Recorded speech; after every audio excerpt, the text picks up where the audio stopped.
I'm just a bit concerned about something. I was Can't hear you, Jeff, Jeff. can't hear you. Can you hear me? Yeah, can you hear me now? Just. Yeah, can you hear me now? Yeah. You're a typical lawn streeter. You never open your gob in support of anything. No. What I'm saying. Go on. What I wanted to say is that last time, can you hear me now? Can you hear me now? Okay. Right, you can hear me now. The last time you were here, Mike, Yes. I was here. You were called up to the front of the stage. Yes. And you are the only one, as far as I'm concerned, who offer any hope for us, to be honest. Mm-hmm. And that is what's giving me hope that you will be honest and carry the view. 93% of the sub-shareholders that wanted major change. Now, I'm hoping that I'm putting a lot of weight on you being honest, but what concerns me, that you were part of a regime that you came to this club 3 months ago, I don't know how long it was. You kindly came, you answered questions, but you hadn't got a clue, not a clue, No. about the American investment. You said openly, and people will be here to say I'm correct. Correct. You said openly, you weren't kept in the loop by the other directors, who I can assume is Mr. Bratt and Mr. Oliver, and at the time Mr. Jackson and Mr. Me. So you, who are now hopefully going to be our chairman or our acting chairman, had not got a clue about an American investment.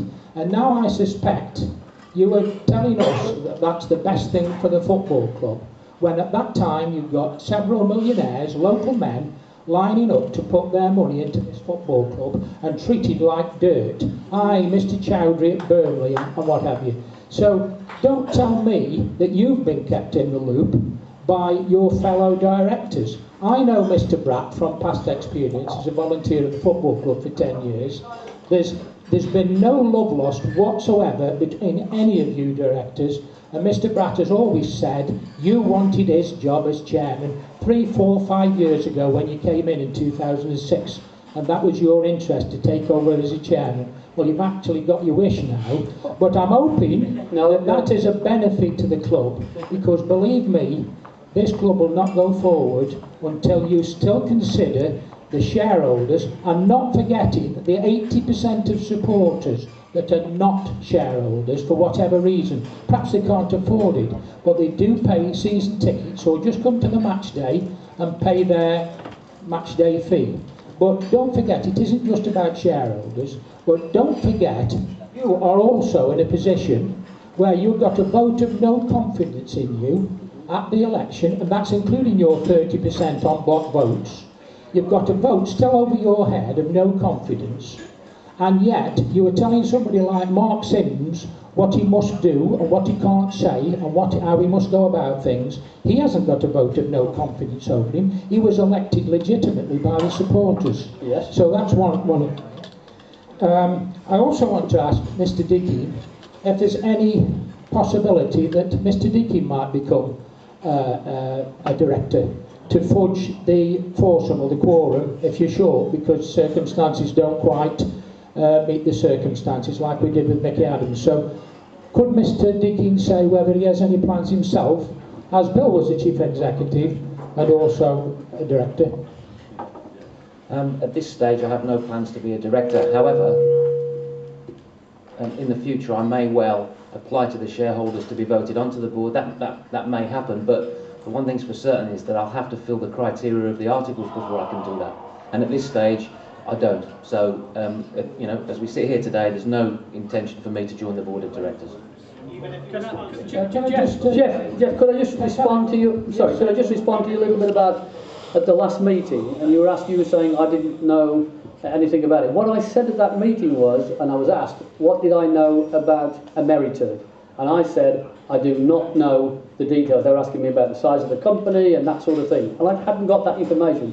So I said then, I do not know. I also said at that meeting that I was not involved in any negotiations that were done prior to that. Bill was chief exec, Bill was chairman, and I was not involved personally in those negotiations. That's what I said at that meeting. Obviously, since then, I've had a look into it, and I've checked on the positions, obviously, particularly over the last 3 weeks. You're happy with that, are you? Yeah, I'm very happy with that. I'm happy with that. Okay.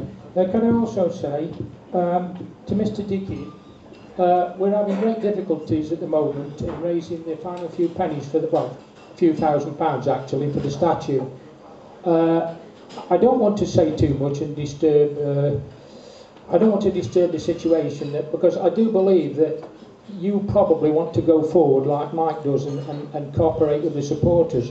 But I think you're going to find it very difficult if you treat the people that have raised £75,000 or £72,000 for the statue, the Sprosen statue, and yourself and other members of the staff, senior members, are putting all the obstacles possible in our way to finish this statue off. I could list about 7 or 8 points, but I think to save your embarrassment, Mr. Deakin, I won't. But there may be some press statement coming out later on about it. But I am not happy with the way you have embezzled money. Stop there. No, Stop hang there. on. No, hang on. For your, I'm trying to help you. No, hang on. Stop there. Hang on. No, you can say what you want. You answer this question then. You answer this question. Yeah, I'll retract that then. Yeah, please retract that. Yeah. I'll retract that. Right, I retracted it. Okay. But you answer this question openly then. Have you put any obstacles in the way, you personally, or Mr. Lodi, or anyone else at the football club, with the erection of this statue? I haven't put any obstacle whatsoever in your way, personally. In fact, Jeff, if you let me finish, you came to see me a couple of weeks ago, concerned about... 10 minutes you gave me.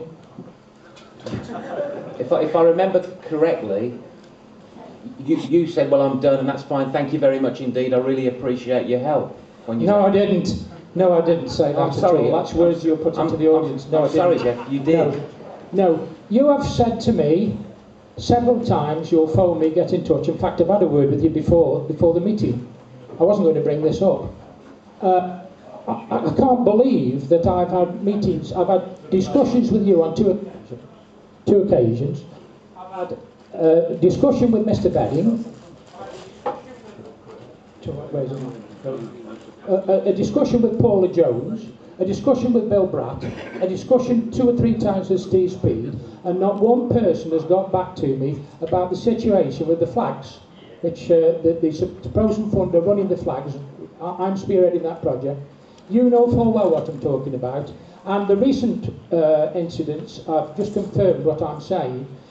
The advertising boards, which are part of the flag sponsorship towards the Sprosen Fund, have been taken down without our knowledge from the side of the community stadium. You didn't stand.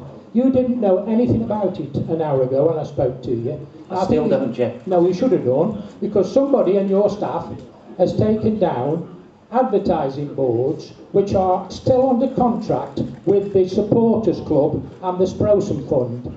And you also have given false information to, I can name the people but I won't, false information via an agency, I won't mention the agency, false information, and one of the people are going to withdraw their sponsorship with you for that reason. So don't tell me I'm saying things wrong. I am just saying to you that you should openly admit that other things have been done, and I'm not going to mention them, but you know what they are, about the awkwardness, well, I don't know what to say, because if I say the wrong word, I shall have to withdraw it, but you know full well. I was just concerned about embezzlement, Jeff. No, I've dropped that, Yeah, I know. But that, I could actually say that, or be quite prepared to say it, because I've nothing to hide. But if you are going to cooperate with the supporters club, I'm a committee member of the supporters club, I'm in this Sprosen Fund, I'm a lifelong member, I'm a season ticket holder, lifelong season ticket holder, I've never missed a match for 57 years, I can't see if you call me starve them out, but you've certainly not cooperated with the supporters club. And I would like you to say openly now in front of everybody that you will cooperate to help us to raise the last couple of £1,000 we need for the statue. Okay. Openly, without any interference. It's already had planning permission. It's had gone through the council, no problem whatsoever. You ratified that it had gone through the council when me and Peter Williams had a meeting with you. You confirmed to us there was no problem when we were, the starting date was a week after we'd had the meeting with you, Peter Williams and myself. You reiterated that the starting date was no problem. We've got all the papers, everything was in place, and then you go to Cyprus with Mr. Bratt. A week later, Mr. Bedding comes down on the day that the statue was meant to start, and you say, you can't start the statue, you haven't got the paperwork. You knew full well we'd got the paperwork.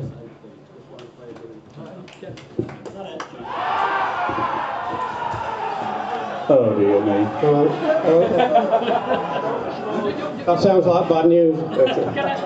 Dave just got to say Yeah, I just wanted, if I can just reflect back to that, Jeff, is to be fair, you know, we in here are well aware with the statue that it's been going for 8 years and how deeply important it has been to all of us, and we've managed to, throughout this time, keep it above the party politics side of Port Vale Football Club, and it's all been done on that basis. There's, I'm well aware of the what was being put in as the lack of assistance at sometimes from within the club. I tend to think it's come from another official in the club rather than the chief exec, I must admit. But there is a need now, and it's very clear that we've got a bit of an eyesore, because the building site is always an eyesore, and we have a funding gap in relation to getting the project finished and done quite quickly. And so, shall we just say that we've just reached an agreement that via private investment there will be an immediate restart on the project and it will be brought to a swift conclusion.